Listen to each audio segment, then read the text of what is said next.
Imagine a world where the most ruthless individuals seem to rise to the top while those who play fair struggle to get ahead. You've seen it in history, in business, in politics, even in your own workplace. Why does it always seem like the worst people are the ones who succeed? Is morality a weakness in the pursuit of power? Or is there something deeper at play? What if everything we were taught about success, fairness, and ethics was nothing more than a comforting illusion? Today, we're diving deep into the uncomfortable truth about power, the reality that most people are afraid to confront. We'll explore why power doesn't always favor the kind-hearted, why those who hesitate get left behind, and why, time and time again, history rewards those who are willing to break the rules. But here's the real question. Does this mean we have to abandon morality entirely to succeed? Or is there a way to rise above the chaos without losing ourselves in the process?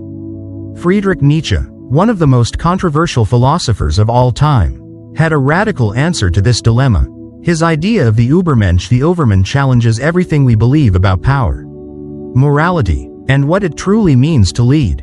The Übermensch does not play by society's rules, nor do they reject them blindly. Instead, they create their own path, mastering power rather than being enslaved by it. This is where things get truly interesting. The difference between those who control their destiny and those who are controlled by it lies not in how ruthless they are, but in how they understand and wield power. Most people are passive participants in their own lives, waiting for fairness that will never come. But a select few recognize that power is not about brute force, it's about mastery, strategy, and the courage to step beyond comfort and conformity. If you've ever felt frustrated watching manipulative people succeed while the most hardworking and ethical individuals struggle, then this video is for you. We're going to break down the truth about why power operates the way it does, how history has proven it time and time again, and most importantly, how you can position yourself for success without sacrificing your integrity. But before we dive in, do me a favor if you're ready to challenge your beliefs and see power for what it really is. Hit that like button and subscribe to this channel. It really helps us grow, and it lets me know that you want more deep dive content like this. And if you want to support the channel even further, consider dropping a super thanks or donating. Your support helps keep these discussions going. Alright, let's begin. The world often seems to reward those who are ruthless, manipulative, and willing to do whatever it takes to get ahead. Meanwhile, those who play fair, work hard, and uphold ethical principles frequently find themselves struggling to keep up.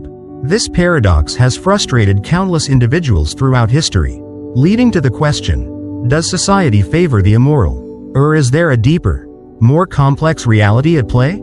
At first glance, it appears that ruthless individuals have a competitive edge. They are willing to cut corners, deceive others, and exploit loopholes to get ahead. In the corporate world, for instance, CEOs who make cutthroat decisions, laying off thousands of workers, engaging in aggressive takeovers, or prioritizing profits over ethical considerations are often celebrated as visionaries. Think of someone like Jeff Bezos, whose rise to power with Amazon was marked by an almost obsessive focus on efficiency, often at the cost of workers' rights and small businesses. Or take Elon Musk, who, despite his undeniable brilliance, has been accused of manipulating markets and creating toxic work environments. These individuals, regardless of how one feels about them, are highly successful. Meanwhile, those who strive to be fair and ethical often find themselves overlooked or even exploited. In many workplaces, the hardest working employees are not always the ones who get promoted. Instead, it's often those who know how to navigate office politics, take credit for others' work, or align themselves with powerful figures who rise to the top. The same pattern exists in politics. History is filled with leaders who gained power not through honesty and fairness but through deception, intimidation, and even violence. Richard Nixon, for example, was highly intelligent and skilled at foreign policy, but his legacy was forever tainted by his willingness to bend the rules during the Watergate scandal. His downfall was not due to incompetence but to his belief that success justified unethical behavior. This raises a troubling question. Is morality a disadvantage in the pursuit of success? Philosophers like Friedrich Nietzsche would argue that traditional morality, especially the kind that prioritizes humility, obedience, and self-sacrifice, can indeed be a hindrance. Nietzsche famously divided morality into two categories: master morality and slave morality. Master morality, he argued, is embraced by the strong, those who assert their will, pursue power, and define their own values. Slave morality, on the other hand, is rooted in the perspective of the weak, those who cannot impose their will on the world. So they create moral systems that glorify suffering, meekness, and submission. In other words, morality as we commonly understand it is often shaped by those who are powerless as a means of coping with their lack of control. If Nietzsche was right, then it makes sense that those who reject traditional morality and embrace a more pragmatic, self-serving approach often rise to the top. The modern business world, for example, is built on competition, not fairness. Companies are not rewarded for kindness, they are rewarded for maximizing profits. This is why businesses often prioritize cutting costs over employee well-being, outsourcing jobs to cheaper labor markets, or using aggressive marketing tactics to dominate industries. The same principle applies in politics, where elections are often won not by the most ethical candidate but by the one who plays the game the best, exploiting weaknesses, appealing to emotions, and manipulating public perception. However, while ruthlessness may help people climb the ladder of success, it does not guarantee longevity. Many of history's most infamous figures met tragic ends.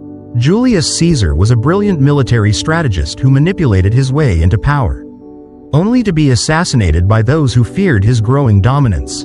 Napoleon Bonaparte conquered much of Europe but was ultimately exiled twice. More recently, figures like Elizabeth Holmes, the founder of Theranos, exemplify how a lack of ethics can lead to downfall.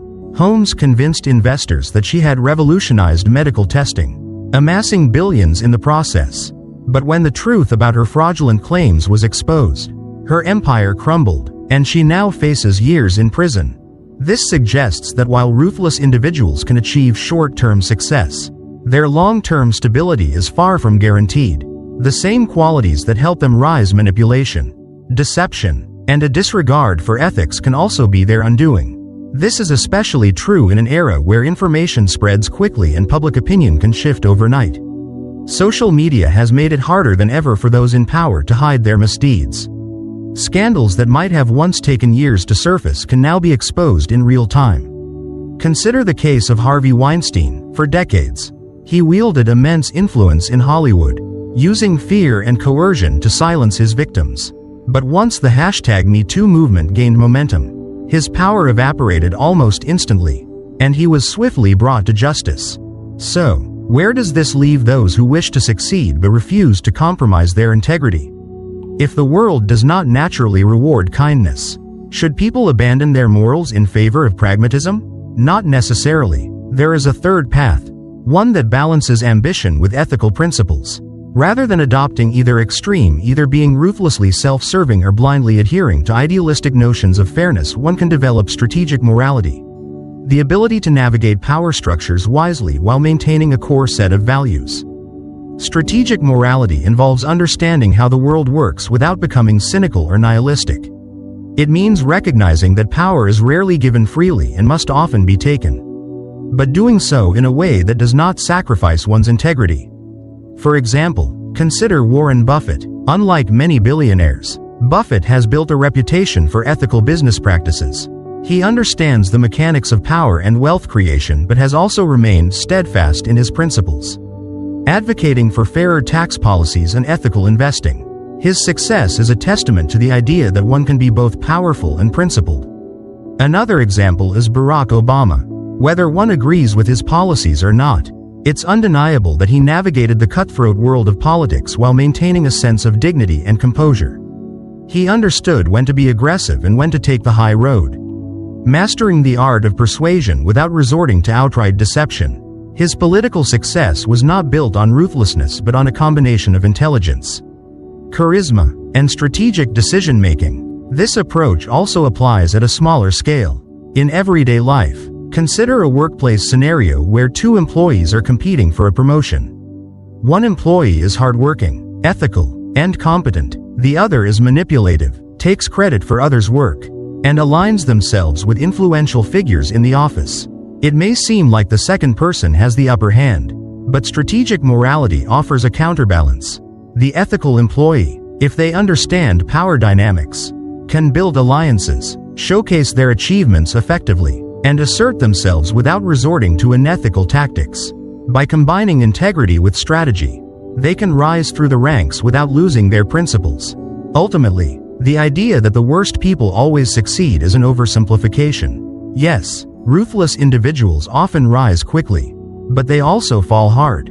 The key to sustainable success lies in mastering the balance between ambition and morality. Rather than viewing power as inherently evil, it should be seen as a tool, one that can be wielded for good or for selfish ends.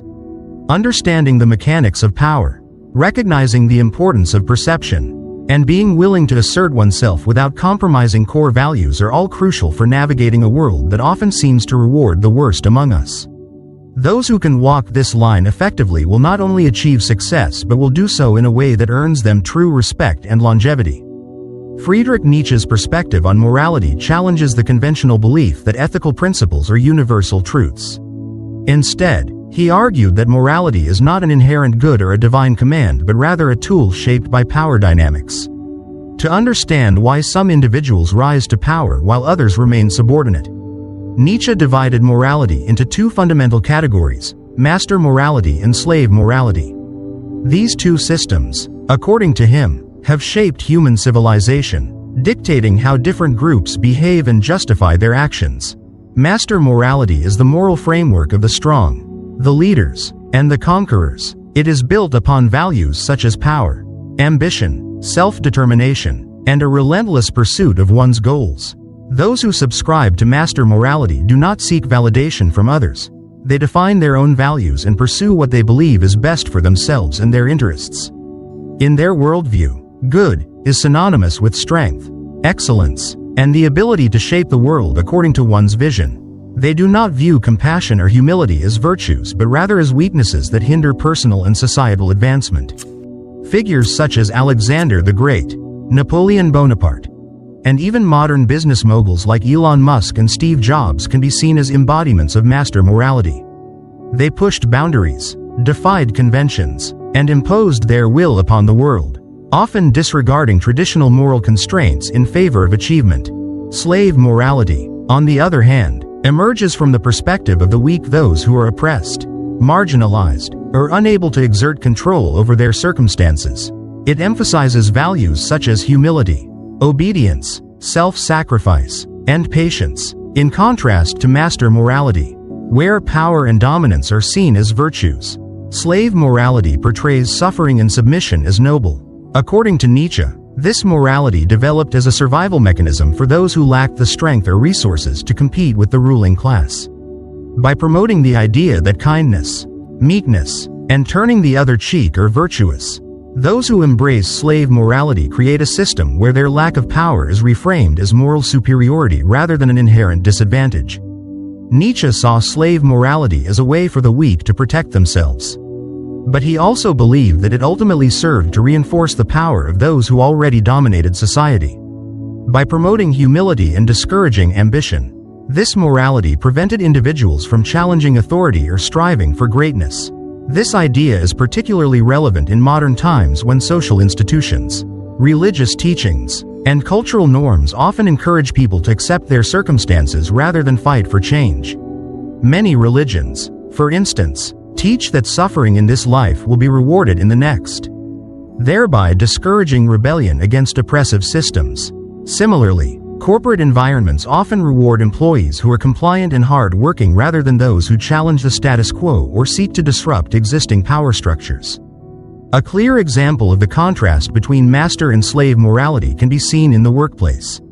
Imagine two employees at a large company. One is ambitious, assertive, and willing to take risks. He negotiates aggressively for promotions, seeks out leadership roles, and is not afraid to challenge authority when necessary. The other employee is diligent, obedient, and avoids conflict. He believes that if he works hard and remains loyal to the company, he will eventually be rewarded. In reality, the first employee is far more likely to rise through the ranks. Not because he is necessarily more competent but because he understands the importance of asserting himself and taking control of his own destiny. The second employee, despite his hard work, may remain in the same position for years because he subscribes to a moral framework that discourages self-advocacy and risk-taking. This distinction between master and slave morality can also be seen in politics. Leaders who operate under master morality tend to take decisive action, bend rules to serve their agenda, and prioritize results over public opinion. Winston Churchill, for instance, was known for his ruthless strategic decisions during World War II. While he was admired for his leadership, his willingness to make morally questionable choices, such as allowing certain cities to suffer in order to achieve greater military goals, exemplifies the master morality mindset. In contrast, leaders who operate under slave morality often emphasize diplomacy, compromise, and moral righteousness. While these qualities can be valuable, they can also lead to indecisiveness and an inability to take bold action when necessary. Nietzsche's critique of slave morality was not an outright rejection of compassion or ethical behavior, but rather a warning against allowing morality to become a tool for passivity and stagnation. He believed that individuals should strive to cultivate their own values rather than blindly adhering to societal norms. This idea is closely related to his concept of the Übermensch, or the overman, which represents an individual who transcends conventional morality and creates their own path. The Übermensch does not reject morality altogether but instead redefines it in a way that aligns with personal growth, strength, and self-determination. A modern example of Nietzsche's philosophy in action can be seen in the tech industry. Entrepreneurs like Jeff Bezos and Mark Zuckerberg built empires not by playing fair but by recognizing opportunities and seizing them, often at the expense of others. Amazon's aggressive expansion strategies, including undercutting competitors and resisting unionization efforts, align with the principles of master morality. On the other hand, countless small business owners and ethical entrepreneurs who adhere to slave morality, prioritizing fairness, equality, and the well-being of employees often struggle to compete in the brutal landscape of capitalism. This is not to say that morality has no place in business, but rather that those who understand power dynamics are more likely to succeed. While Nietzsche's ideas may seem harsh or even cynical, they provide a valuable perspective on the realities of power and success. Many people assume that doing the right thing will automatically lead to rewards, but history and experience suggest otherwise. Those who adhere strictly to traditional moral codes without considering the practicalities of power often find themselves at a disadvantage. This is not to say that one must abandon morality entirely, but rather that individuals must be strategic in how they approach ethical decisions. There is a middle ground between ruthless ambition and blind submission, one that involves understanding the realities of power while maintaining a sense of integrity. The entertainment industry provides another compelling example of how these moral frameworks play out in real life. In Hollywood, success is rarely determined by pure talent alone. Actors, directors, and producers who understand how to navigate social networks, cultivate influence, and assert themselves in negotiations often achieve greater success than those who rely solely on merit. Harvey Weinstein, for instance, built his empire through aggressive deal-making and intimidation, exemplifying master morality in its most toxic form. However, his eventual downfall also illustrates the limitations of unchecked power. On the other hand, actors like Keanu Reeves, who have built careers on a foundation of both talent and integrity, demonstrate that it is possible to succeed without resorting to manipulation, though it is often a longer and more difficult path. Nietzsche's philosophy ultimately challenges individuals to question the moral frameworks they have been taught and consider whether those beliefs serve their best interests. Are you following a set of values because you truly believe in them, or because society has conditioned you to accept them? Are you holding yourself back under the assumption that virtue alone will lead to success, while others who play by different rules surpass you? These questions are uncomfortable but necessary for anyone who seeks to understand the nature of power and ambition. By recognizing the distinction between master and slave morality, individuals can make more informed decisions about how they navigate their careers, relationships, and personal growth. Understanding that morality is not an absolute truth but rather a construct influenced by social dynamics allows people to take greater control of their destinies. Those who can balance ambition with ethical awareness, who can play the game without losing their sense of self, are the ones who will ultimately find both success and fulfillment. In the natural world, survival is not based on fairness but on strength and adaptability. The animal kingdom provides countless examples of this principle in action. A lion does not ask for permission to hunt, nor does it consider the moral implications of taking down a weaker animal. It acts on instinct, ensuring its own survival and the survival of its pride. Similarly, predators in business, politics, and social structures understand that the world does not reward fairness but rather rewards those who can navigate power dynamics efficiently. Human history is filled with examples of individuals who succeeded not because they followed the rules but because they knew when and how to break them. Those who operate outside traditional moral constraints often have a distinct advantage. The business world, for example, favors individuals who take calculated risks, make ruthless decisions, and prioritize personal gain over collective well-being. Jeff Bezos revolutionized e-commerce with Amazon, but his aggressive business practices, including undercutting competitors, imposing grueling conditions on warehouse workers, and squeezing suppliers, are not what one would consider ethical. Yet, Amazon became one of the most powerful corporations in the world precisely because it prioritized efficiency, dominance, and expansion over moral considerations. Similarly, in politics, success is often dictated by the ability to manipulate public perception, outmaneuver opponents, and make bold moves without hesitation. Figures like Vladimir Putin have remained in power for decades, not because they are morally upright leaders but because they understand the psychology of control. Putin's ability to consolidate power, suppress opposition, and maintain an image of strength ensures his political dominance. While many Western leaders adhere to diplomatic norms and ethical considerations, Putin plays by a different set of rules, one that values strategic deception and the calculated use of force. Psychologists have long studied the traits that predict success in competitive environments, and the findings are consistent. Those who rise to the top tend to exhibit three key characteristics: high ambition, a willingness to take risks, and an ability to detach from emotional constraints when making decisions. These traits enable individuals to seize opportunities that others hesitate to act upon. Ambition fuels their drive. Risk tolerance allows them to make bold moves without being paralyzed by fear. And emotional detachment prevents them from second-guessing morally ambiguous actions. Steve Jobs, for instance, was known for his relentless pursuit of excellence and his ruthless leadership style. He demanded perfection from his employees, often berating them for falling short of his vision. While his behavior was harsh, it contributed to Apple's success. Jobs was not concerned with being liked, he was focused on achieving greatness.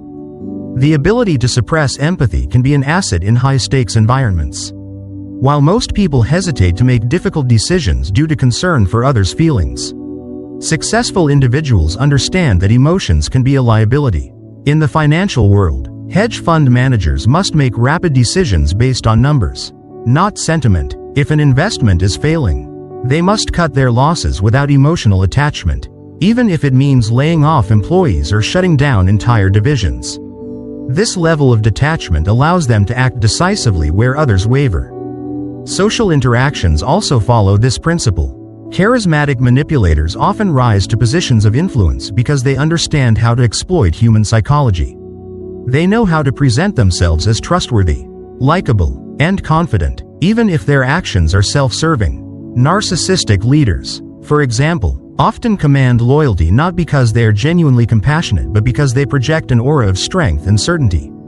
People are drawn to confidence, even when it is not backed by competence.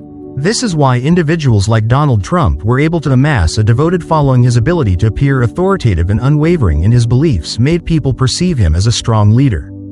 Despite numerous ethical controversies, in competitive environments, hesitation is a liability. The individuals who succeed are often those who act swiftly and decisively. In contrast, those who adhere strictly to moral principles may find themselves at a disadvantage. This is not to say that morality has no place in society, but rather that the world does not naturally reward ethical behavior. Many people grow up believing that hard work and honesty will lead to success. But reality often tells a different story.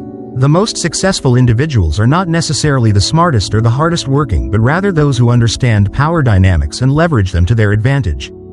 Consider the entertainment industry. Hollywood is filled with talented actors, writers, and directors who never achieve mainstream success. Not because they lack skill but because they do not navigate the industry's power structures effectively. Networking, self-promotion, and strategic alliances often matter more than raw talent. Harvey Weinstein, for instance, wielded enormous power in Hollywood for decades, not because he was a great filmmaker but because he controlled access to opportunities. He understood that power was not about fairness, it was about influence and control. While his downfall was inevitable due to his abuse of power, his long-standing dominance demonstrates how unethical behavior can lead to sustained success when left unchecked. This phenomenon is also evident in corporate leadership. Many CEOs reach the top not by being the most capable but by knowing how to manipulate their way up the hierarchy. Office politics play a significant role in determining who gets promoted and who remains stagnant. Employees who assert themselves, take credit for collective efforts, and build alliances with influential figures often advance faster than those who simply work hard and hope their efforts will be recognized. This dynamic explains why many workplaces are filled with competent yet overlooked individuals while less competent but politically savvy individuals hold leadership positions. A major factor that contributes to the success of the ruthless is their ability to operate without excessive guilt or self-doubt. While many people second-guess themselves, fearing the consequences of their actions, those who prioritize results over emotions are able to make difficult decisions without hesitation. This psychological edge allows them to take risks that others avoid. Mark Zuckerberg's handling of Facebook's expansion is a clear example of this mindset. Despite repeated controversies over privacy violations and misinformation, Zuckerberg has remained steadfast in his focus on growth. He does not dwell on ethical debates, he prioritizes Facebook's continued dominance in the tech space. The reality is that traditional moral values were designed to create social stability, not to ensure individual success. Societies promote honesty, kindness, and cooperation because these qualities create order and cohesion. However, on an individual level, those who prioritize these values at the expense of strategic thinking may find themselves exploited by those who do not. This is why some of the most successful people are those who understand the rules of morality but are willing to bend them when necessary. It is not that ethical behavior is meaningless, but that it must be balanced with an understanding of power. This does not mean that one must abandon all principles to succeed. There is a middle ground, one that involves recognizing the realities of power without becoming entirely ruthless. Those who navigate power effectively understand that they must be strategic about when to adhere to moral codes and when to assert themselves. Warren Buffett, for example, is known for his ethical business practices, but he is also an astute strategist who understands how to leverage power. He does not rely on deception, but he does not allow himself to be naive about competition either. Ultimately, success favors those who understand that morality is a construct that operates differently depending on context. In personal relationships, ethical behavior fosters trust and stability, but in competitive fields, strict adherence to traditional morality can be a disadvantage. The most powerful individuals are those who recognize when to prioritize morality and when to prioritize results. Those who blindly follow ethical norms without considering the implications often find themselves outmaneuvered by those who approach power with a more pragmatic mindset. Whether in business, politics, or social structures, the ability to detach from emotion, take calculated risks, and act decisively is often the defining factor between success and mediocrity. Julius Caesar's rise to power in Rome was not an accident, nor was it a result of simply being in the right place at the right time. He was a master of strategy, understanding that power was not something to be given but something to be taken. His military conquests were not just about expanding Rome's territory, they were about cementing his own influence. He defied the Senate, crossed the Rubicon despite knowing it meant civil war, and ultimately declared himself dictator for life. His confidence and ability to navigate both political and military challenges allowed him to reshape Rome. But his ambition and ruthlessness also made him a target. The very same qualities that made him a powerful leader also led to his downfall when a group of senators, fearing his absolute control, assassinated him. This is a classic example of how seizing power through decisiveness and bold action can lead to success. But maintaining it requires something more than just force, it requires balance, alliances, and an understanding of when to consolidate and when to step back.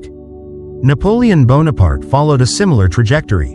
Rising through the ranks of the French military, he understood that hesitation was weakness. His campaigns across Europe showcased his ability to outmaneuver his enemies with speed and strategy. He crowned himself emperor, bypassing traditional authority and sending a clear message that his power was self-made. He was a master propagandist, ensuring that his image as a revolutionary leader spread throughout France. However, like Caesar, his appetite for conquest led to his downfall. His invasion of Russia, a move driven more by overconfidence than strategic necessity, crippled his army. His enemies united against him, and he was eventually exiled. But his return in the 100 Days showed his resilience until the Battle of Waterloo ended his rule for good. His story underscores a crucial lesson: ruthlessness and ambition can elevate someone to the highest position. But unchecked ambition can just as quickly lead to destruction. Adolf Hitler's rise to power is another example of how a leader can leverage strategy, charisma, and a deep understanding of social dynamics to achieve dominance.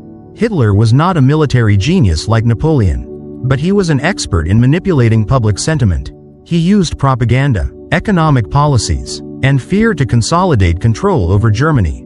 His ability to inspire loyalty and cultivate a sense of nationalistic pride turned him into a leader whom many Germans followed unquestioningly. However, his expansionist policies and brutal treatment of both his enemies and his own people ensured his eventual downfall. He ignored strategic warnings, underestimated the resilience of his adversaries, and refused to acknowledge the limits of his power.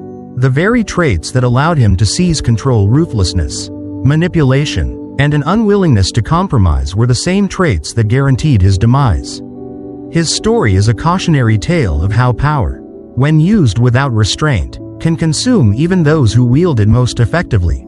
In the corporate world, the dynamics of power follow a similar pattern. Steve Jobs, co-founder of Apple, built one of the most influential technology companies in the world not by playing it safe, but by embracing relentless ambition. He was known for his demanding leadership style, often pushing employees beyond their limits and rejecting mediocrity. His refusal to compromise on his vision for Apple led to groundbreaking innovations like the iPhone. But it also made him a controversial figure. Early in his career, his abrasive management style led to his ousting from Apple. However, unlike many historical figures who were undone by their ambition, Jobs learned from his mistakes. When he returned to Apple years later, he applied his visionary thinking while also adapting his leadership style. His success demonstrates that ambition and decisiveness are necessary for achieving greatness. But an ability to evolve and recognize one's own shortcomings is equally important for sustaining success.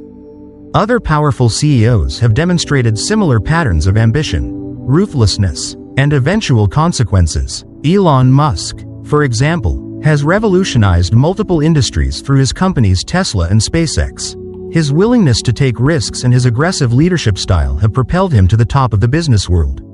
However, his management tactics, such as demanding extreme work hours, firing employees on the spot, and making controversial public statements, have also drawn significant criticism. While his strategies have kept him at the forefront of innovation, they have also resulted in regulatory scrutiny, lawsuits, and volatile stock fluctuations. Whether he maintains his position at the top or follows the historical trajectory of other ambitious leaders remains to be seen. Jeff Bezos built Amazon into a global powerhouse through sheer determination and a cutthroat business strategy. His ability to recognize market trends, scale operations rapidly, and undercut competitors allowed Amazon to dominate e-commerce. However, Amazon's labor practices, its treatment of small businesses, and its aggressive expansion strategies have sparked backlash. Like many figures before him, Bezos has used ruthlessness to climb to the top, but whether that strategy will allow him to maintain his influence indefinitely is uncertain. The entertainment industry also provides examples of individuals who have used their strategic thinking and willingness to take risks to reach the highest levels of success. Walt Disney, for instance, built an empire not just through creativity but through his ability to outmaneuver competitors and take bold risks. He pushed boundaries in animation, theme parks, and storytelling, often making financial decisions that seemed reckless at the time but later paid off immensely. However, his dominance in the industry also made him a polarizing figure, with accusations of controlling behavior and an obsession with perfectionism. Harvey Weinstein represents a darker side of this pattern. As one of Hollywood's most powerful producers, Weinstein leveraged his position to control careers, manipulate industry players, and silence those who opposed him. His power allowed him to operate unchecked for decades. But eventually, the same ruthless tactics that helped him rise to the top contributed to his downfall. The #MeToo movement exposed his abuses, and he was ultimately convicted of numerous crimes. His story highlights the limits of unchecked power while it can provide success in the short term. Eventually, the consequences catch up. Another industry where power plays a crucial role is professional sports. Figures like Michael Jordan and Kobe Bryant were not just talented athletes, they were relentless competitors who refused to accept anything less than excellence. Jordan, in particular, was known for his intensity and his willingness to push teammates beyond their limits. His leadership style was often described as ruthless, but it also resulted in 6 NBA championships and cemented his legacy as one of the greatest players of all time. However, his aggressive approach also alienated some teammates and made him a polarizing figure in the locker room. Bryant, similarly, was known for his Mamba mentality, a mindset of relentless pursuit of greatness. His commitment to winning, at times, created friction with teammates, but it also led to multiple championships and an enduring legacy in the sport. Even in literature and film, the archetype of the ambitious, power-driven individual is a recurring theme. Characters like Tony Montana in Scarface or Walter White in Breaking Bad embody the idea that power gained through ruthless ambition can lead to great success but also inevitable destruction. Tony Montana rises from a poor immigrant to a powerful drug lord by embracing aggression and a willingness to do whatever it takes. However, his inability to control his own impulses and his refusal to acknowledge limits ultimately lead to his downfall. Walter White, similarly, starts as a desperate man seeking to provide for his family but is gradually consumed by his own hunger for power, leading to his tragic end. History, business, politics, sports, and entertainment all reinforce the same lesson: ruthlessness, ambition, and strategic thinking can propel individuals to incredible heights. But sustaining that success requires more than just an iron will. Those who fail to recognize their own limitations, adapt to changing circumstances, or build sustainable relationships often find that the very traits that help them rise are the same ones that cause their downfall. The world rewards those who take decisive action, but it also punishes those who fail to understand the full spectrum of power dynamics. While history celebrates the bold and the ambitious, it also reminds us that unchecked ambition without wisdom leads to inevitable collapse. Power without ethics is a double-edged sword. In the short term, ruthless leaders and individuals can achieve incredible success, but in the long run, they often face downfall due to the very tactics that brought them to the top. History has repeatedly shown that those who rule through fear, manipulation, and unchecked ambition inevitably create enemies within their own ranks. The problem with power built on intimidation and deception is that it lacks a stable foundation. When fear is the primary tool of governance, loyalty is temporary, and betrayal is inevitable. A common pattern among ruthless leaders is that they often fall victim to those they once trusted. Julius Caesar, despite his political and military brilliance, was assassinated by members of the Roman Senate, including some he considered allies. He ruled with an iron grip and centralized power in himself, but his growing dominance instilled fear in those around him. The same senators who once benefited from his rise ultimately turned against him, fearing that he had become too powerful to be controlled. His death was not just the result of political opposition, it was a reaction to the way he wielded power without balance. The same theme appears in modern politics. Joseph Stalin, one of history's most infamous dictators, ruled the Soviet Union with absolute authority. His regime was marked by purges, show trials, and an extensive network of informants. Anyone who posed a threat to his power, real or imagined, was eliminated. However, this paranoia also made him vulnerable. He lived in constant fear of being overthrown and trusted almost no one. In the end, his oppressive tactics left the Soviet Union with a leadership vacuum upon his death. His rule had been so dependent on fear and absolute control that when he was gone, chaos and uncertainty followed. Leaders who rely on fear instead of trust ultimately create unstable empires. Adolf Hitler, despite his initial success in rallying Germany and expanding its power, saw his reign collapse spectacularly.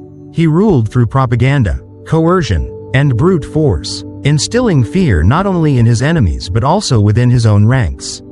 As the tides of war turned against him, many of his closest allies abandoned him.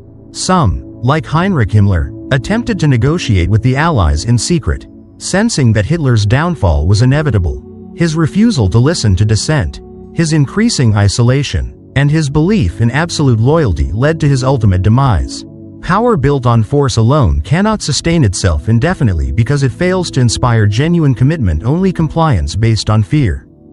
Beyond political history, corporate leaders who adopt ruthless strategies often meet similar fates. Consider the case of Elizabeth Holmes, the former CEO of Theranos. Initially hailed as a visionary, she built her empire on deception, promising revolutionary blood testing technology that never actually worked. She ruled her company with secrecy, paranoia, and intimidation, silencing dissenters and manipulating investors. However, once the truth came to light, her entire empire collapsed, and she faced legal consequences. Employees who had once been too afraid to speak out became whistleblowers, and investors who had trusted her promises turned against her. The very tactics she used to build her power, manipulation, secrecy, and dishonesty, became the forces that led to her downfall. Another infamous example in the business world is Enron. In the late 1990s, Enron was considered one of the most innovative and successful companies in America. Its executives, particularly CEO Jeffrey Skilling and Chairman Ken Lay, used aggressive accounting fraud to hide financial losses while presenting the company as a model of success. Employees and investors trusted the leadership, believing in the company's projected vision of limitless growth.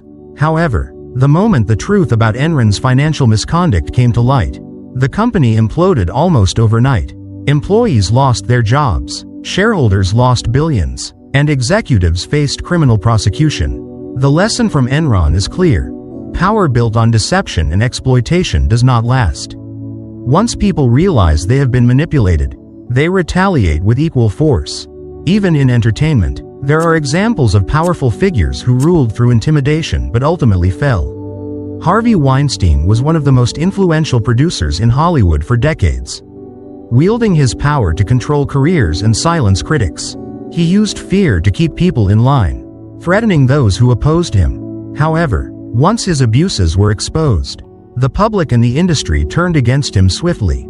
The same people who had once feared him no longer needed to. His power evaporated the moment he lost control over his narrative. Without real respect and trust, power based on coercion collapses the moment the oppressed see an opportunity to fight back. The lesson in all of these cases is that power without stability is temporary. Leaders and individuals who rely on fear to maintain control may succeed for a time, but eventually, they create a hostile environment in which betrayal becomes inevitable. Those who rule through intimidation forget that fear does not inspire loyalty, it only ensures compliance as long as there is no alternative.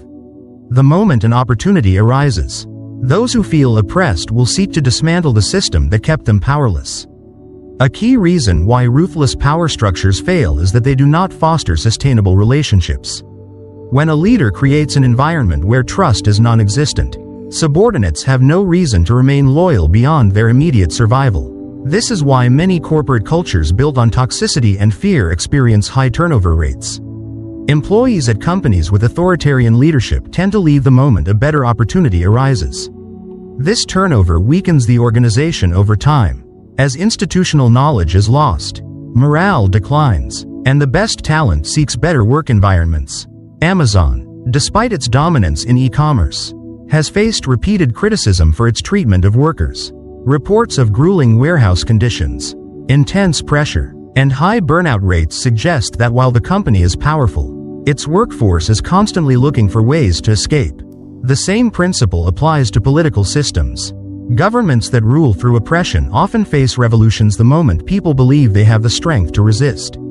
The fall of the Soviet Union is a prime example. For decades, the USSR maintained control through a combination of propaganda, surveillance, and suppression of dissent. However, when economic struggles and internal dissatisfaction reached a breaking point, the system crumbled. The fear that had once kept people in line was no longer enough to sustain the regime. Even in personal relationships, power built on intimidation rather than respect is fragile. Consider toxic workplaces where bosses create an environment of fear, micromanaging employees and punishing mistakes harshly. In these settings, workers do not give their best efforts out of genuine dedication, they do just enough to avoid punishment. The moment a new job opportunity arises, they leave, and the company is left scrambling to replace them. Relationships, whether personal or professional, require trust and mutual respect to endure.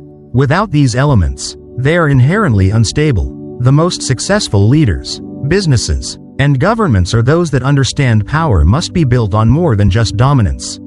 Sustainable power comes from trust, competence, and the ability to adapt. Those who rule through collaboration, transparency, and ethical leadership are far more likely to maintain their influence in the long run. Consider figures like Abraham Lincoln, who navigated the Civil War not through brute force alone but through strategic alliances and a deep understanding of human nature. His leadership was firm but also compassionate, allowing him to unite a fractured nation rather than simply dominate it. The same principle applies in business. Companies that build trust with employees, customers, and stakeholders tend to last longer than those that rely on aggressive expansion and exploitation. Apple under Tim Cook has focused on maintaining strong brand loyalty and ethical corporate practices, ensuring that its influence remains stable even in an ever-changing market. Patagonia, a company that prioritizes environmental responsibility and fair labor practices, has cultivated a dedicated customer base that trusts its brand. These companies demonstrate that long-term power is not just about acquiring dominance, it is about creating something that people want to be part of. The ultimate lesson is that power gained through ruthlessness may be effective in the short term, but it is rarely sustainable. Fear may compel obedience for a time, but it does not inspire true loyalty. The most enduring forms of power are those built on trust, competence, and mutual respect. When leaders, businesses, or individuals fail to understand this, their downfall is only a matter of time. History is filled with examples of those who rose to great heights through manipulation and force, only to fall when their methods caught up with them. The question is not just how to gain power, but how to keep it, and that requires something more than fear. Nietzsche's concept of the Übermensch, overman or superhuman, is often misunderstood. It is not a justification for tyranny, cruelty, or reckless domination, nor is it an endorsement of weakness or submission. Instead, the Übermensch represents an individual who has transcended conventional morality, freed themselves from societal illusions, and taken complete responsibility for their own existence. Unlike those who wield power through fear and deception, the Übermensch is not concerned with external validation or dominance over others. Instead, they focus on self-mastery, creativity, and the ability to shape their own destiny. This is not someone who plays by society's rules, nor someone who simply rejects them out of rebellion. It is someone who writes their own rules, based on a deep understanding of reality. Most people live their lives according to moral frameworks handed down by religion, tradition, or authority figures. They believe in absolute ideas of right and wrong because they have been taught that these principles are universal. Nietzsche challenges this idea, arguing that morality is not an objective truth but a construct designed to maintain order in society. The Übermensch is someone who realizes this and, rather than blindly accepting inherited values, creates their own. This does not mean they lack principles, it means their values are self-determined rather than imposed. They do not seek approval, nor do they fear condemnation. Instead, they act according to what they genuinely believe to be meaningful. One of the defining characteristics of the Übermensch is their ability to embrace the will to power, a central theme in Nietzsche's philosophy. This is not simply the desire to dominate others, it is the drive to grow, to push boundaries, to transform oneself and the world. Unlike tyrants who seek power out of insecurity, the Übermensch does not need to control others to feel strong. Their power comes from within, from their ability to create meaning and shape their own existence. This is why figures like Elon Musk, Steve Jobs, and even great artists like Pablo Picasso or Vincent van Gogh embody elements of the Übermensch. They did not follow established paths, nor did they seek to please others. Instead, They pursued their vision with relentless determination, indifferent to whether the world understood or approved of them. The Übermensch rejects the comfort of conformity. Most people live their lives according to societal expectations because it is easier. They follow preordained paths, choosing security over risk, predictability over adventure. But the Übermensch refuses to live by default. They are not shackled by the fear of failure or rejection because they recognize that true fulfillment does not come from external validation but from inner achievement. Consider someone like David Goggins, a former Navy SEAL who transformed himself from an overweight, underachieving individual into one of the toughest endurance athletes in the world. He did not follow a conventional path, nor did he wait for permission to change his life. He took full ownership of his reality, pushing his body and mind beyond limits most people accept as unchangeable. Another key trait of the Übermensch is their ability to embrace suffering as a necessary part of growth. Most people view pain as something to be avoided, but the Übermensch sees it as an opportunity. They understand that discomfort, struggle, and adversity are not obstacles but stepping stones to greatness. This mindset is evident in the stories of great leaders, athletes, and visionaries throughout history. Michael Jordan, for example, was cut from his high school basketball team. But rather than accepting defeat, he used that failure as fuel. He pushed himself beyond ordinary limits, transforming rejection into motivation. His legendary work ethic and relentless pursuit of excellence exemplify the mindset of the Übermensch. He was not playing for approval, he was playing to become the best version of himself. The Übermensch does not complain about the unfairness of life. They do not waste time blaming society, luck, or other people for their struggles. Instead, they take full responsibility for their fate. This attitude is the opposite of victimhood, which Nietzsche saw as one of the great weaknesses of modern society.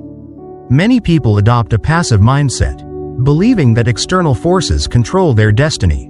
They wait for opportunities instead of creating them. The Übermensch, however, understands that power is not given, it is taken. They do not rely on luck or fairness. They rely on their own ability to shape circumstances. Arnold Schwarzenegger is a clear example of this philosophy in action. Born in a poor Austrian village, he decided at a young age that he would become the greatest bodybuilder in the world. When he achieved that, he set his sights on Hollywood. When he conquered Hollywood, he pursued politics. At every stage, he reinvented himself, never allowing limitations to define him. The Übermensch also understands that true greatness is not just about personal success but about creation. Unlike those who seek power to control others, the Übermensch is a builder, an innovator, a force of transformation. They do not simply consume or take, they contribute, leaving something behind that did not exist before. This is why artists, inventors, and pioneers fit Nietzsche's vision. They expand the limits of human potential, refusing to be constrained by conventional thinking. Nikola Tesla, for instance, was not motivated by wealth or social status. He was consumed by the pursuit of discovery, pushing the boundaries of science even when it meant living in poverty. His work laid the foundation for modern electricity, wireless communication, and countless other innovations. He was a true Übermensch in the sense that his primary goal was creation, not validation. One of the biggest misconceptions about the Übermensch is that they are emotionless or cruel. This is not the case. They are not devoid of empathy, but they do not let emotions dictate their actions. They understand that sometimes, hard decisions must be made. They do not seek suffering for its own sake, nor do they enjoy harming others. But they recognize that greatness often requires sacrifice. This is where they differ from tyrants. A dictator may impose their will on others out of fear and insecurity. But the Übermensch does not need to dominate others to feel strong. Their strength is internal, self-generated, and independent of external approval. In modern society, the idea of the Übermensch is more relevant than ever. People are increasingly encouraged to conform, to play it safe, to avoid risks. They are told to follow a predefined path, go to school, get a stable job, retire quietly. But Nietzsche challenges this idea, urging people to break free from societal programming and take full ownership of their existence. This does not mean reckless rebellion, nor does it mean abandoning all moral principles. It means consciously choosing what values to live by, creating one's own purpose rather than blindly inheriting it. The Übermensch is not just a concept for philosophers, it is a way of life for those who refuse to settle for mediocrity. It is embodied by the artists who challenge conventions, the entrepreneurs who disrupt industries, the athletes who push human limits, and the leaders who refuse to be bound by outdated ideas. It is the mindset of those who refuse to live on autopilot, who embrace struggle as fuel, who create instead of consume, and who lead rather than follow. It is the antidote to victimhood, to passive existence, to the fear-based mindset that keeps people trapped in ordinary lives. Nietzsche's philosophy does not promise an easy path. It demands courage, resilience, and a willingness to step beyond comfort. But for those who embrace it, the rewards are immense, not in the form of external validation, but in the knowledge that they have truly lived on their own terms. The Übermensch is not about being superior to others, it is about being superior to one's past self. It is not about power over people, it is about power over one's own destiny. Those who understand this distinction are the ones who shape the future while others remain trapped in the past. Success does not require ruthlessness, but it does demand strategic intelligence.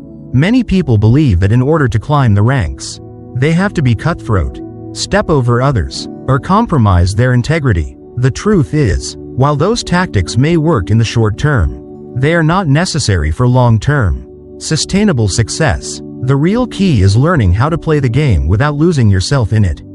There is a way to be ambitious without being deceitful, to be powerful without being oppressive, and to win without sacrificing your values.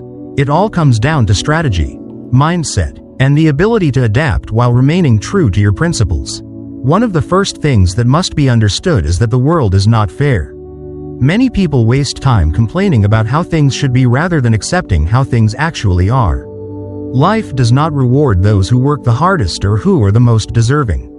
It rewards those who understand how the system works and learn how to navigate it effectively. Complaining about injustice does nothing to change the reality of power dynamics. The sooner someone accepts this truth, the sooner they can begin working within the system rather than being crushed by it. This does not mean that fairness is meaningless, but rather that fairness is something that must be created, not expected. Those who understand this do not waste energy feeling resentful. They use their knowledge to position themselves for success. Power is not given freely, it must be taken. In every industry, in every organization, and in every competitive environment, power naturally consolidates in the hands of those who are willing to take it. This is not about aggression or unethical behavior, it is about confidence, initiative, and decisiveness. Waiting to be recognized or rewarded rarely works. Those who succeed are the ones who put themselves in positions where they cannot be ignored. They speak up in meetings.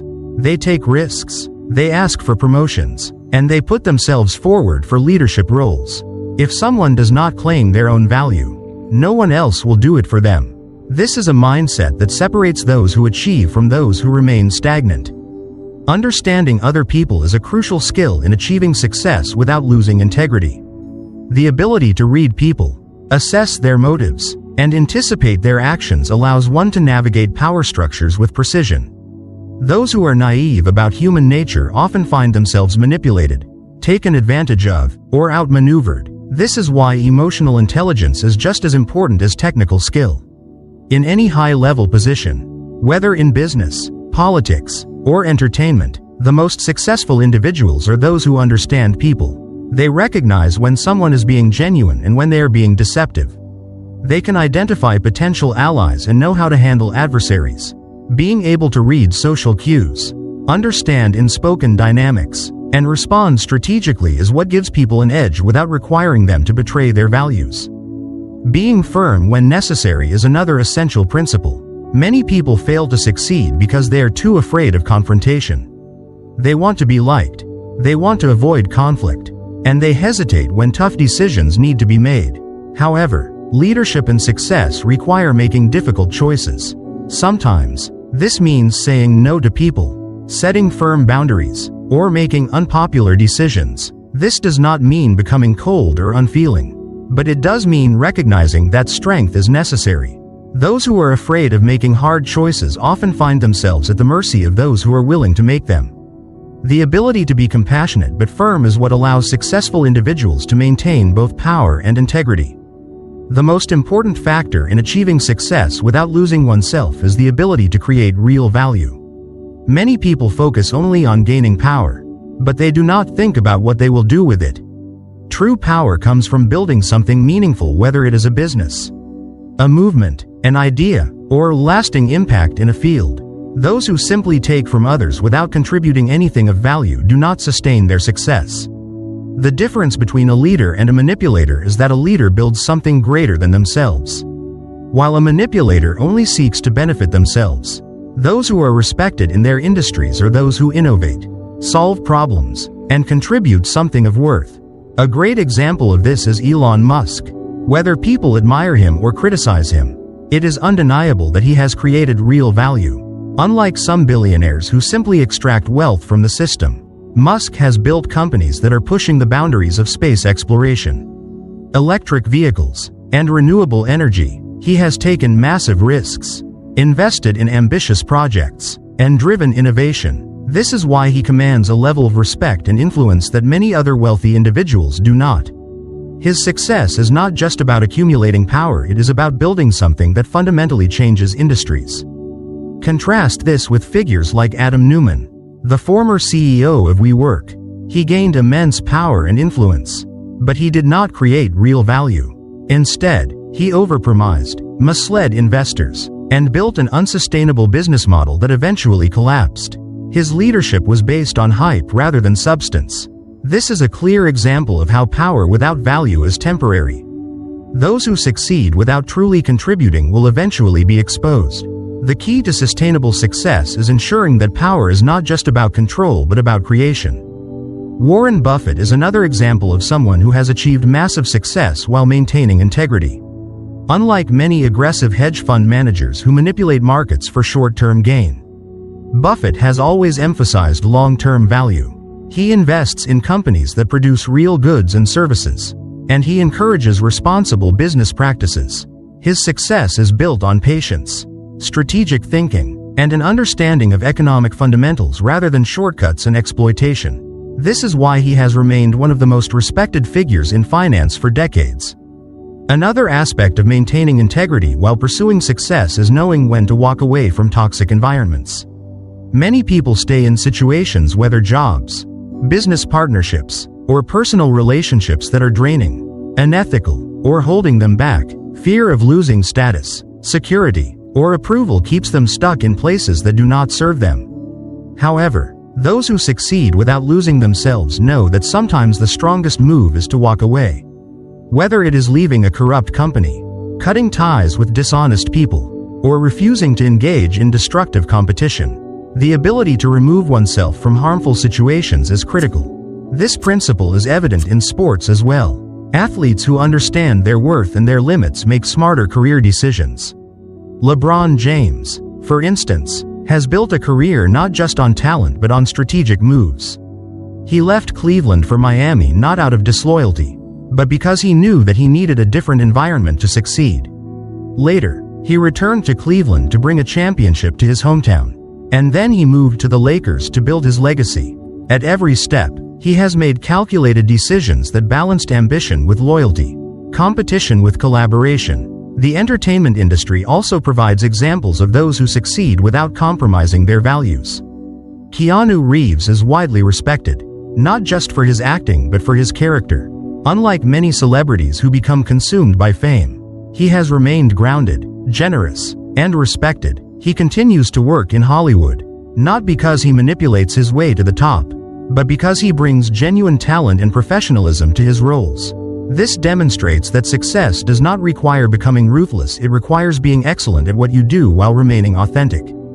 The key takeaway is that success is not just about reaching the top, it is about staying there without losing who you are. Many people achieve short-term success through manipulation, deception, or aggression, but they often fall just as quickly as they rise. The ones who last, the ones who build real legacies, are those who understand the balance between ambition and ethics. They know when to push forward and when to hold back. They understand people, they make tough decisions when necessary, and they create things of real value. Mastering the game of power does not mean abandoning morality. It means understanding that morality must be paired with strategy, Those who succeed without losing themselves are the ones who know how to navigate power dynamics without becoming consumed by them. They recognize that the world is not fair but do not let that make them bitter or cynical. They take control of their destiny rather than waiting for permission. They build, innovate, and contribute, rather than just taking and exploiting. And most importantly, they understand that real power does not come from controlling others, it comes from mastering oneself. Power is neither good nor evil, it is neutral. It is a tool, like fire, capable of both creation and destruction. What determines whether power corrupts or elevates someone is not the power itself but the person wielding it. Those who fear power or reject it outright often end up being controlled by those who understand how to use it. On the other hand, those who seek power purely for their own benefit, without regard for others, often become consumed by it. The key to wielding power effectively is understanding that it must be mastered, not feared, and that it must be directed towards something greater than personal gain. Many people grow up believing that power is inherently bad. They associate it with dictators, corrupt politicians, and ruthless CEOs who exploit others for their own benefit. But power itself is not the problem. The problem arises when power is used irresponsibly or without wisdom. Some of the greatest leaders in history, from Abraham Lincoln to Martin Luther King Jr., understood that power could be used as a force for good. They did not reject power or pretend it was unnecessary. Instead, they harnessed it to bring about meaningful change. Lincoln used his authority to abolish slavery, knowing that his decisions would define the future of an entire nation. King leveraged social and political influence to lead the civil rights movement, using power not for personal dominance but to uplift others. In both cases, power was not the enemy, it was the means by which progress was achieved. When people shy away from power, they leave it in the hands of those who may not have the best intentions. This is why corruption so often thrives. The ones who are most willing to pursue power are not always the most ethical individuals. But they succeed because others refuse to challenge them. Many talented, intelligent, and compassionate people fail to make an impact because they believe that seeking power is inherently wrong. But by avoiding power, they allow less responsible individuals to take control. This is why power should not be feared, it should be understood, mastered, and used to shape a better world. The fear of power often leads to self-imposed limitations. People convince themselves that they must choose between morality and ambition, as if success and integrity cannot coexist. But this is a false choice. True leadership does not require sacrificing one's values, it requires aligning power with purpose. Someone who understands power does not need to deceive, manipulate, or control others to achieve their goals. They lead by example, by vision, and by the ability to inspire others to believe in something greater than themselves. They do not take power just to have it, they take it to create something meaningful. History has shown that those who do not understand power often become victims of it. Many leaders start with good intentions but are ultimately consumed by the power they acquire. They lose sight of their original purpose, allowing power to dictate their actions instead of using it as a tool to accomplish their goals. This is how good leaders become dictators, how visionaries become tyrants. The moment someone believes they are entitled to power rather than responsible for it, they begin to lose themselves.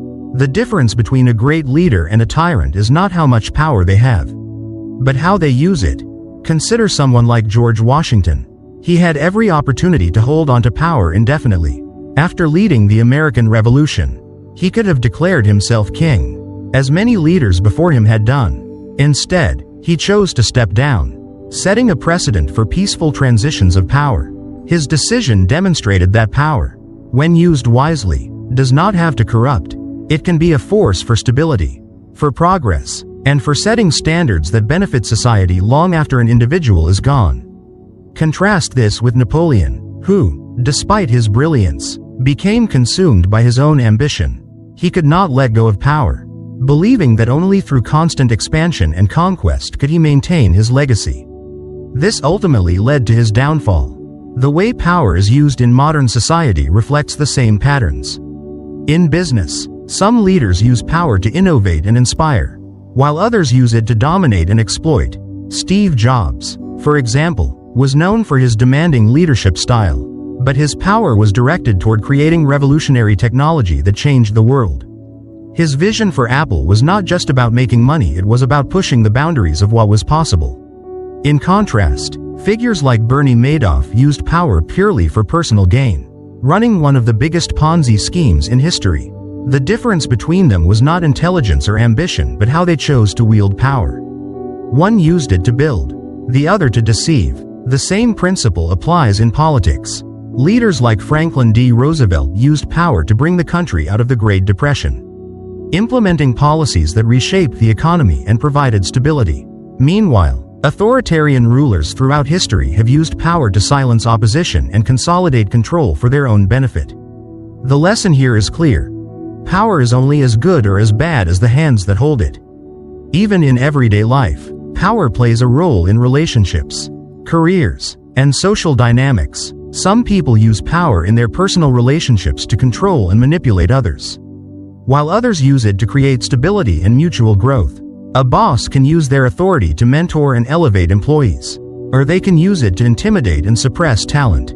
The way power is handled in small, everyday situations often reflects how it is handled on a larger scale.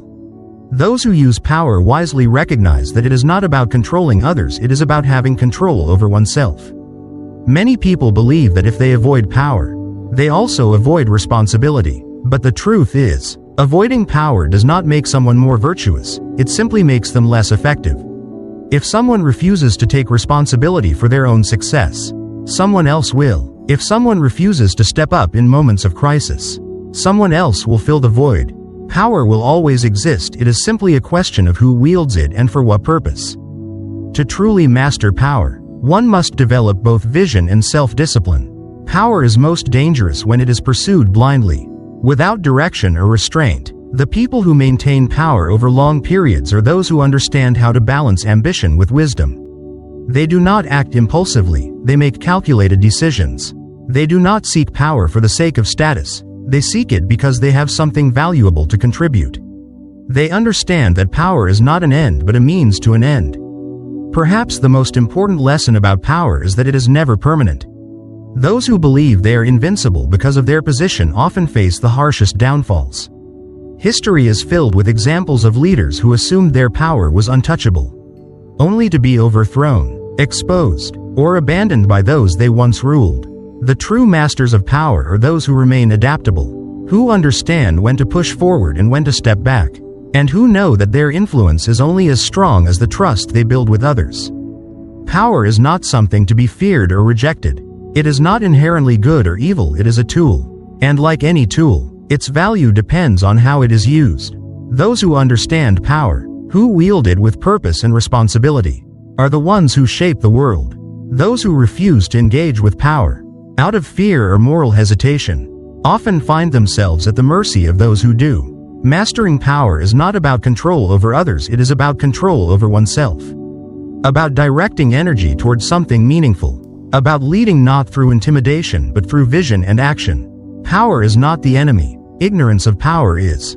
So now that we've uncovered the brutal truth about power, what does it all mean for you? Should you abandon morality and embrace ruthlessness? Should you play the game like the manipulators and cutthroats who seem to win so often? Not quite. The real answer lies in mastering power without being consumed by it. Nietzsche's Übermensch doesn't exploit others for power. They transcend the limits that hold most people back. They understand the system without being enslaved by it. They create rather than just take. They lead rather than just follow. And they shape the world rather than waiting for it to reward them. The reason why the worst people often succeed is not because they are evil, but because they understand something most people don't. Power rewards those who take decisive action. However, those who use power selfishly and recklessly always face the same fate: eventual downfall. History has shown this time and time again. Ruthlessness can take you to the top, but it rarely keeps you there. If you want to succeed without losing yourself, you need to combine strategic intelligence with genuine integrity. Understand power, learn to navigate the game, but never let power control you. Instead, become the one who controls power. So what will you do with this knowledge? Will you keep waiting for fairness to rescue you? Or will you take responsibility for your own path? The choice is yours. But one thing is certain. Those who hesitate are left behind. Those who act, lead, Before you go, if this video has changed the way you see power, hit the like button to let me know. If you haven't subscribed yet, now is the time. Join this journey of deep thinking and personal transformation. And if you want to directly support this channel and see more content like this, consider dropping a super thanks or making a donation. Every bit of support helps us bring you more high-quality content. And now, I leave you with this final thought. Power is neither good nor evil. It is simply a tool. The question is who wields it, and for what purpose. Thanks for watching. See you in the next video.